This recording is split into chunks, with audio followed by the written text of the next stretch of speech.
नमस्कार दोस्तों, क्या आप जानते हैं कि डॉलर के मुकाबले भारत का रुपया क्यों गिरता जा रहा है? यानी आज भी एक डॉलर की कीमत इंडिया रुपए में 94 रुपए तक हो चुकी है। तो यहाँ पे आपको बता दें कि सबसे बड़ा कारण है भारत का आत्मनिर्भर ना होना।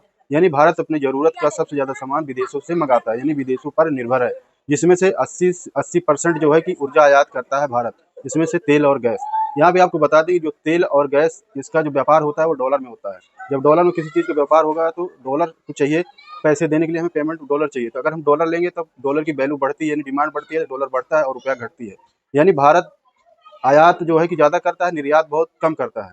अब मान लीजिए कि भारत किसी चीज़ को निर्यात करता है, किसी देश को बेचता है, तो वहाँ पे अब वो कह सकता है वो देश को कि हमें जो पेमेंट है इंडियन रुपीज़ में कीजिए, ठीक है? तब वो क्या करेगा, हमसे इंडियन रुपीज़ खरीदेगा, यानी इंटरनेशनल एक्सचेंज मार्केट में जाएगा और इंडियन रुपीज़ को एक्सचेंज करेगा, उससे पेमेंट करेगा। तो यहाँ पे क्या होगा कि हमारी जो इंडियन रुपीज़ है उसकी वैल्यू बढ़ेगी और डॉलर की जो वैल्यू है वो कम होगी।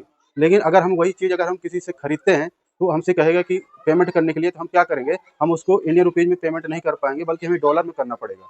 क्योंकि डॉलर ही मतलब ग्लोबल मार्केट का करेंसी जो है कि ग्लोबल करेंसी वो डॉलर ही है, डॉलर हर जगह चलती है, इंडियन रुपीज़ हर जगह नहीं चलते हैं। तो हमें क्या करना पड़ेगा, डॉलर लेना पड़ेगा। जब डॉलर लेंगे तो डॉलर की डिमांड ज़्यादा होगी, इसलिए डॉलर की वैल्यू ज़्यादा बढ़ेगी। यहाँ पर इंडियन रुपीज़ की जो वैल्यू है वो कम हो जाती है। तब इसके लिए देखो, जो भारत सरकार है वो क्या करती है, अगर लगातार इंडियन रुपीज़ गिरने लगती है तो भारत सरकार क्या करती है, भारत सरकार और आरबीआई। अब यहाँ पे आपको बता दें कि आरबीआई के पास डॉलर का एक भंडार है, यानी आरबीआई जो है बहुत सारा डॉलर खरीद के अपने पास रखती है। लेकिन जब उसको लगता है कि जो है कि रुपया लगातार गिरता जा रहा है, तो वो जो है कि डॉलर को बेच देती है, ठीक है? जब डॉलर को बेचेगी तो डॉलर की जो डिमांड है वो कम हो जाएगी। यहाँ पर डॉलर की डिमांड कम होने पर जो है कि रुपया थोड़ा थम जाता है, यानी गिरता नहीं। लेकिन आपको बता दें कि ये जो है कि अस्थायी है, मतलब अस्थायी का मतलब ये हुआ कि थोड़ा दिन का होता है, फिर वो जो है कि डॉलर की वैल्यू ऊपर से बढ़ जाती है।